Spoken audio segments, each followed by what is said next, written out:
ಎಲ್ರಿಗೂ ನಮಸ್ತೆ, welcome back to my channel. So ಎಲ್ಲರೂ ಹೇಗಿದ್ದೀರಾ? ಎಲ್ಲರೂ ಸೂಪರ್ ಆಗಿದ್ದೀರಾ ಅಂದ್ಕೊಂಡಿದ್ದೀನಿ. ಸೊ ಗೈಸ್, ಒಂದು ಇಂಪಾರ್ಟೆಂಟ್ ವಿಷಯ ಇತ್ತು, ಅದನ್ನು ಶೇರ್ ಮಾಡೋಣ ಅಂತ ಈ ವಿಡಿಯೋ ಮಾಡಿದೆ. ಸೊ ತುಂಬ ಮಕ್ಕಳು ತುಂಬ ಕನ್ಫ್ಯೂಷನ್ ಆಗ್ತಿದ್ದೀರಾ. ಅಕ್ಕ ಗ್ರೇಸ್ ಮಾರ್ಕ್ಸ್ ಕೊಡ್ತಾರಾ, ನಿಜಾನಾ, ಅಥವಾ ರೀ ಎಕ್ಸಾಮ್ ನಡೆಯುತ್ತಾ? ಈ ಥರ ಮೆಂಟಲಿ ತುಂಬ ನೀವು ಟಾರ್ಚರ್ಡ್ ಆಗಿದ್ದೀರಾ ಅಂತ ನಂಗೆ ಗೊತ್ತು. This is all due to KEA misunderstanding with Karnataka examination authority ಅವ್ರದ್ದು ಮತ್ತು KCT ಅವ್ರದ್ದು ಏನು ಈಕ್ವಲೈಸೇಷನ್ ಇರಲಿಲ್ಲ, ಇದರಿಂದಾಗಿದ್ದೆಲ್ಲ ನಡೀತು. ಸೊ ಏನು ಆ್ಯಕ್ಚುಲಿ ನಡೀತಿದೆ, ಏನು ಆಗಬೇಕನ್ನೋದನ್ನು ಈ ವಿಡಿಯೋದಲ್ಲಿ ತಿಳಿಸ್ತೀನಿ. ಏನು ನಡೀತಾ ಇದೆ ನಿಮ್ಮ KCT KEA ಬೋರ್ಡಲ್ಲಿ ಅಂತ ವಿಡಿಯೋನ ಕೊನೆ ತನಕ ನೋಡಿ. ಇಷ್ಟ ಆದರೆ ಲೈಕ್ ಮಾಡಿ, ಕಮೆಂಟ್ ಮಾಡಿ, ಸಬ್ಸ್ಕ್ರೈಬ್ ಮಾಡಿ, ಬೆಲ್ ಐಕನನ್ನು ಹಿಟ್ ಮಾಡಿ. ಸರಿ, ಬನ್ನಿ ಶುರು ಮಾಡೋಣ. ಸರಿ, ಈ ನ್ಯೂಸಲ್ಲೆಲ್ಲ ನೋಡಿದ ತಕ್ಷಣ ನಂಗೊಂದು ವಿಷಯ ಗೊತ್ತಾಯಿತು. ಡಾಕ್ಟರ್ ಸುಧಾಕರ್ ಅವ್ರ ತನಕ ಈ ವಿಷಯ ಹೋಗಿದೆ, ಮುಟ್ಟಿದೆ. ಅವರೇ ತಾನೇ ಎಜುಕೇಷನ್ ವೈಸಸ್ ಎಲ್ಲ ಕರ್ನಾಟಕದ ನೋಡೋದು, ಡಿಗ್ರಿ ಕಾಲೇಜಸ್ ಎಲ್ಲ. ಸೊ ಹಾಗಾಗಿ ಡಾಕ್ಟರ್ ಸುಧಾಕರ್ ಇದ್ದಾರೆ, ಅವ್ರ ತನಕ ಈ ವಿಷಯ ಹೋಗಿದೆ. ಹೋಪ್ಸೋ ಆ ಪರ್ಸನ್ ಇದ್ರ ಬಗ್ಗೆ ಮಾತಾಡ್ತಾರೆ. ಆ ಪರ್ಸನ್ ಈ ವಿಷಯದ ಬಗ್ಗೆ ಮಾತಾಡ್ತಾರೆ, ದಟ್ ಸ್ಟೂಡೆಂಟ್ಸ್ಗೆ ನ್ಯಾಯ ಕೊಡ್ತಾರೆ ಅಂತ ಅನ್ನಿಸ್ತಿದೆ. ಇನ್ನೊಂದು ಕಡೆಯಲ್ಲಿ ಕಮಿಟಿ ರಚನೆ ಆಗಿದೆ, 2 ಕಮಿಟಿ, ಒಂದು ಸ್ಟೂಡೆಂಟ್ಸ್ ಇದ್ದು, ಇನ್ನೊಂದು ಸೋ ಕಾಲ್ಡ್ ಎಜುಕೇಷನಲ್ ಮಿನಿಸ್ಟರ್ಸ್ದಿದ್ದು. ಸೊ ಇಲ್ಲಿ ಈ ವಿಷಯ ಒಂದು ತಿಳಿಸ್ಬೋದು ನಾನು ನಿಮಗೆ. ಈ KEA ಕರ್ನಾಟಕ ಎಕ್ಸಾಮಿನೇಷನ್ ಅಥಾರಿಟಿ ಮತ್ತು KCT ಇವರಿಬ್ಬರ ನಡುವೆನೂ ಏನೂ ಒಂದು ಗುಡ್ ಕನೆಕ್ಷನ್ ಇಲ್ಲ, ಗುಡ್ ಬಾಂಡಿಂಗ್ ಇಲ್ಲ. ಇದರಿಂದಾಗಿ ಈ ಸಮಸ್ಯೆಗಳು ನಡೆದಿವೆ. ಇವರೇನ KEA ಅವ್ರು ಹೇಳ್ತಾರಂತೆ, ಅವರು ಸಿಲೆಬಸ್ ಬಗ್ಗೆ ಆಲ್ರೆಡಿ KCTಗೆ ತಿಳಿಸಿದ್ದಾರೆ. ಸೊ ಅವ್ರು KCT ಅವ್ರು ಏನು ತಿಳಿಸಿದ್ದಾರೆ ಅಂದರೆ, KCT ಅವ್ರ ಪ್ರಕಾರ KEA ಅವರು ತಿಳಿಸ್ಬೇಕಿತ್ತು. KEA ಅವರು ಏನು ಫುಲ್ ಸಿಲೆಬಸ್ ಎಕ್ಸಾಮ್ ಇಟ್ಟಿದ್ರು, ನಾವು ಅಂದ್ಕೊಂಡ್ವಿ ಹಾಗಾದರೆ ಡಿಲೀಟೆಡ್ ಸಿಲೆಬಸ್ ಇಲ್ಲ, ಎಂಥ ಕರ್ಮನೂ ಇಲ್ಲ, ನಾವು ಏನೂ ಕೊಡ್ಬೋದು ಮಕ್ಕಳಿಗೆ, ಅಷ್ಟು ಮಕ್ಕಳು ರೆಡಿ ಆಗಿಬಿಟ್ಟಿದ್ದಾರೆ, ಏನೋ ಇಂಟರ್ನ್ಯಾಷನಲ್ ಎಕ್ಸಾಮ್ ಪ್ರಿಪೇರ್ ಆಗಿದ್ದಾರೆ, ಏನೋ ಒಲಿಂಪಿಯಾಡಿಗೆ ಕಳ್ಸೋಣ ಅನ್ನೋ ಥರ ಏನೋ ಯೋಚನೆ ಇರಬಹುದು. ಬಟ್ ನಾನು ಹೇಳೋದೇನೆಂದರೆ, ಅದು ಖಂಡಿತವಾಗ್ಲೂ ದೊಡ್ಡ ತಪ್ಪು. ನಾನು ಖಂಡಿಸ್ತೀನಿ, ಅದು ತಪ್ಪದು. ಯಾಕಂದರೆ ನಿಮ್ಮಿಬ್ಬರ ನಡೆ ಕೋಆರ್ಡಿನೇಷನ್ ಇಲ್ಲ ಆದರೆ that is not students problem. KEA ಆಗಲಿ KCT ಆಗಲಿ ಇವ್ರ ನಡುವೆ ಪ್ರಾಬ್ಲಮ್ ಇರೋದು. ಇವರಿಬ್ಬರ ನಡುವೆ ಪ್ರಾಬ್ಲಮ್ ಇದ್ದರೆ why you getting students here? ನೀವು ಮಾತಾಡ್ಕೋಬೇಕಿತ್ತು ಮೊದಲಿಗೆ. ನಾವು ಯಾರು ಬೇಡ ಅಂದ್ವಿ? ಮಾತಾಡ್ಕೋಬೇಕಿತ್ತು ಇಬ್ರೂ. ಮಾತಾಡಿದ್ರೆ ಇಷ್ಟೊಂದು ದೊಡ್ಡ ಪ್ರಾಬ್ಲಮ್ ಆಗ್ತಿರ್ಲಿಲ್ಲ. KEA ಇಂದ ಒಬ್ಬ ಡೈರೆಕ್ಟರು, ಇಲ್ಲಾಂದರೆ KCT ಇಂದ ಒಬ್ಬ ಡೈರೆಕ್ಟರ್ ಮಾತಾಡ್ತಿದ್ರೆ ಇಷ್ಟೊಂದು ದೊಡ್ಡ ಪ್ರಾಬ್ಲಮೇ ಆಗ್ತಿರ್ಲಿಲ್ಲ ಅಲ್ವಾ? ಸ್ಟೂಡೆಂಟ್ಸ್ ಇಷ್ಟೊಂದು ಗೀಡಾಗಬೇಕಂತ ಇರಲಿಲ್ಲ. ಸರಿ, ಒಟ್ಟಕ್ಕೆ ಎಷ್ಟು ಪ್ರಶ್ನೆ ಬಂದಿದೆ ಅಂತ ತುಂಬ ಜನಕ್ಕೆ ಪ್ರಶ್ನೆ ಇರುತ್ತೆ. 50+ ಕ್ವಶನ್ಸು, 50 ಜಾಸ್ತಿ, 50ಕ್ಕಿಂತ ಜಾಸ್ತಿನೇ ಹೇಳ್ಬೋದು. ಅಷ್ಟು ಔಟ್ ಆಫ್ ಸಿಲೆಬಸ್ ಬಂದಿದೆ. ಔಟ್ ಆಫ್ ಸಿಲೆಬಸ್ ಬಂದಿರೋದ್ರಿಂದಾಗಿ ಮಕ್ಕಳು ಗೊಂದಲಕ್ಕೀಡಾಗಿದ್ದಾರೆ. ಈ ಕಡೆ ಗ್ರೇಸ್ ಮಾರ್ಕ್ಸಾ, ಈ ಕಡೆ ರೀ ಎಕ್ಸಾಮಾ ಏನಂತ. ಸರಿ, ಗ್ರೇಸ್ ಮಾರ್ಕ್ಸ್ ಮತ್ತು ರೀ ಎಕ್ಸಾಮ್ ಬಗ್ಗೆ ಮಾತಾಡೋಣ. ಇವಾಗ ತುಂಬ ಪ್ರಾಬ್ಲಮಲ್ಲಿ ಬಿದ್ದಿರೋರು ಯಾರು? State board students. CBSE ಸ್ಟೂಡೆಂಟ್ಸ್ಗೆ ಅವರು ಬರೀತಾರೆ, ICSE ಸ್ಟೂಡೆಂಟ್ಸು ಬರೀತಾರೆ, ಸ್ಟೇಟ್ ಬೋರ್ಡ್ಸು ಬರೀತಾರೆ. ಈ ಮೂರರಲ್ಲಿ ICSE ಮತ್ತು CBSE ಬರೀತಾರೆ ನೋಡಿ, ಅವರಿಗೆ ಎಕ್ಸಾಮ್ ಇರೋದೇ ಡಿಲೀಟೆಡ್ ಪೋರ್ಷನ್ಸ್ ಮೇಲೆ. ಅವ್ರು ಪ್ರತಿ ವರ್ಷ ಪೋರ್ಷನ್ಸ್ ಡಿಲೀಟ್ ಆಗ್ತಾ ಇರುತ್ತೆ.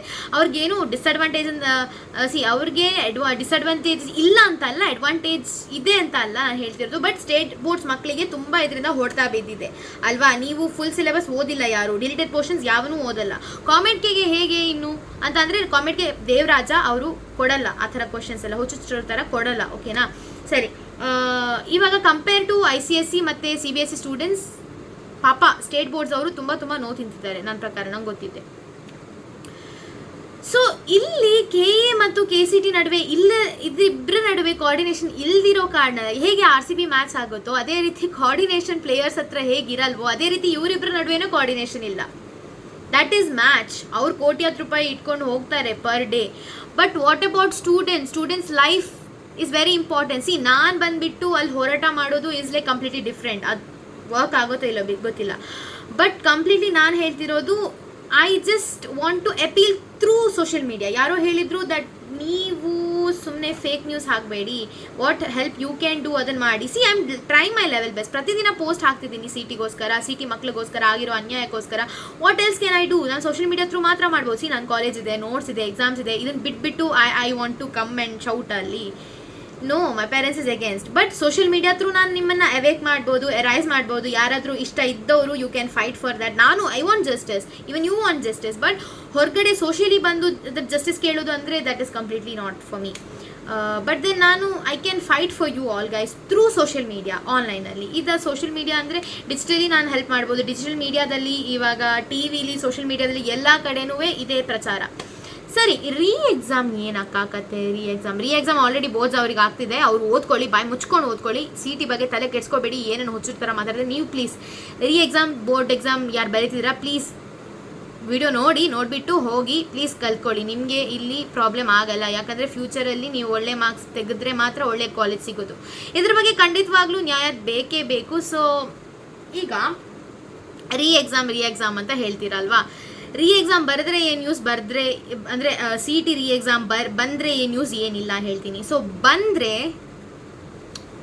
you're gone, ಮೆಂಟಲಿ ಇಷ್ಟೊಂದು ಪ್ರಿಪೇರ್ ಆಗಿರ್ತೀರಾ ನೀವು ದಟ್ CETಗೋಸ್ಕರ 2 ವರ್ಷ ಒಂದು ಎಕ್ಸಾಮ್ಗೋಸ್ಕರ. ಡಿಫ್ರೆಂಟ್ ಸಿನಾರಿಯೋಸ್ ಬರುತ್ತೆ ನಿಮ್ಮ ತಲೆಯಲ್ಲಿ. ಇವಾಗ ಆಲ್ರೆಡಿ ಎಕ್ಸಾಮ್ ಬರೆದು ಇನ್ನೊಂದ್ಸಲ ಏನು ಹುಚ್ಚ CET ಬರೀಲಿಕ್ಕೆ ಅಲ್ಲ, ಬೋರ್ಡ್ ಎಕ್ಸಾಮ್ ರೀ ಮಾಡಿದ್ರೂ ಪರವಾಗಿಲ್ಲ. ಬಟ್ KCET ಅನ್ನೋ ದೊಡ್ಡ ಕಾಂಪಿಟೇಟಿವ್ ಎಕ್ಸಾಮ್ ಎಷ್ಟೊಂದು ಜನ ಮಕ್ಕಳು ಬಂದಿರ್ತಾರೆ, 3.5 ಲಕ್ಷ, ಅವ್ರು ಎಲ್ಲರೂ ಬಂದು ಬರೀತಾರೆ ಅನ್ಕೊಂಡ್ರಾ ರೀ ಎಕ್ಸಾಮನ್ನು? It's impossible to get all of them. ಎಷ್ಟು ಜನ ಆಲ್ರೆಡಿ C2 ತೆಗೊಂಡಿದ್ದಾರೆ ಮ್ಯಾನೇಜ್ಮೆಂಟ್ ಕೋಟಾದಲ್ಲಿ. ಐ ನೋ, ನನ್ನ ಫ್ರೆಂಡ್ಸ್ ಕೆಲವಿದ್ದಾರೆ, ನನ್ನ ಜೂನಿಯರ್ಸ್ ಎಲ್ಲ ಆಲ್ರೆಡಿ ಕೆಲವು ಇಂಜಿನಿಯರಿಂಗ್ ಕಾಲೇಜಸಲ್ಲಿ C2 ತೆಗೆದಿದ್ದಾರೆ. ನೀವು ತೆಗೀರಿ ಅಂತ ಹೇಳ್ತೀರ, ನಾನು ಹೇಳ್ತಿದ್ದು to be on a safer side. But it's better to mentally being strong at this time. Grace marks ಕೊಟ್ಟರೆ ಏನಾಗ್ಬೋದು ಯೋಚನೆ ಮಾಡಿ. ಅದು ಡಿಸ್ಅಡ್ವಾಂಟೇಜು. ಯಾಕಂದರೆ ರ್ಯಾಂಕಿಂಗ್ ನಾನು ಆಲ್ರೆಡಿ ಲಾಸ್ಟ್ ವೀಡಿಯೋದಲ್ಲಿ ತಿಳಿಸ್ತೀನಿ. 60 ತೆಗ್ದವನಿದ್ದಾನೆ, 90 ತೆಗ್ದವನಿದ್ದಾನೆ. 60 ತೆಗ್ದವನಿಗೆ 120 ಹೋಗ್ತಾನೆ, 90 ತೆಗ್ದವನು 92 ಅಲ್ಲಿರ್ತಾನೆ. What if he never attempted the question? This guy attempted all of them.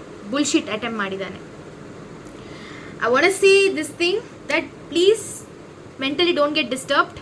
ಎಲ್ಲೂ ಕೂಡ ಮನೆಯಲ್ಲೇ ಇದ್ದೀರಾ, ಚಿಲ್ ಮಾಡಿ, ಕಾಮ್ ಆಗಿರಿ. ಮೂವೀಸು, ಸೀರೀಸು, ಸಾಂಗ್ಸು ಎಲ್ಲ that is all up to you.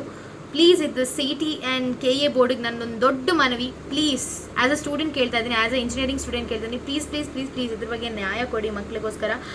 And ಏನೇ ಇದ್ದರೂ I want it to be sorted out today or tomorrow. Please, ನನಗೂ ಸ್ಟ್ರೆಸ್ ಆಗ್ತಿದೆ ಇಲ್ಲಿ ನಿಮ್ಗಿಂತ ಜಾಸ್ತಿನೇ. ಯಾಕಂದರೆ ಅದು ಮಕ್ಕಳ ಭವಿಷ್ಯ. ನಂಗೆ ಗೊತ್ತು how hard and it pains ಅಂತ ಹೇಳ್ತಾ ಈ ವಿಡಿಯೋನ ಎಂಡ್ ಮಾಡೋಣ. ಸಬ್ಸ್ಕ್ರೈಬ್ ಮಾಡದೇ ಇರೋರು ಸಬ್ಸ್ಕ್ರೈಬ್ ಮಾಡಿ.